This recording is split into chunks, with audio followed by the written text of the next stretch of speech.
मंत्री संजय शिरसाट यांच्यावर रोहित पवारांनी अनेक आरोप केले। संजय शिरसाट सिडको अध्यक्ष असताना 5,000 कोटींचा भ्रष्टाचार झाला असल्याचा आरोप रोहित पवारांनी केलाय। भ्रष्टाचाराबाबत बॅग भरून पुरावे आहेत, पेनड्राईव्ह फडणवीसांना देणार असल्याची माहिती देखील रोहित पवारांनी दिली। रोहित पवारांनी खरं तर पुरावे सादर केलेत। मंत्री शिरसाटांच्या राजीनाम्याची रोहित पवार यांनी मागणी केली। 12,000 टोटल पानं आहेत, जे पुरावे आहेत। याची एक पेनड्राईव्ह सुद्धा आहे।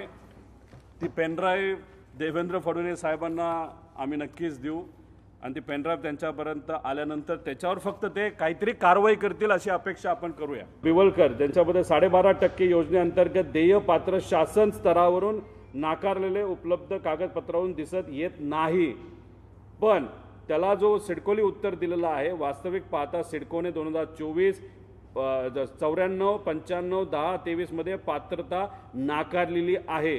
5,000 कोटी रुपयाची फाईल अशी सहजपणे जर तिथं फिरत असेल तर याच्यात काय आपण म्हणू शकतो, तर ह्याला भ्रष्टाचारच त्या ठिकाणी म्हणू शकतो। बॅगभर आमचे पुरावे आहेत, 12,000 पानांचे पुरावे आहेत। आमच्याकडे असणारी पेनड्राईव्ह आहे, ही तुमच्यापर्यंत आम्ही देतो। आता तुम्ही या बाबतीत काय करता, म्हणजे देवेंद्र फडणवीस साहेब हुशार नेते आहेत, या बाबतीत काय करतात हे आम्हाला सगळ्यांना बघायचंय।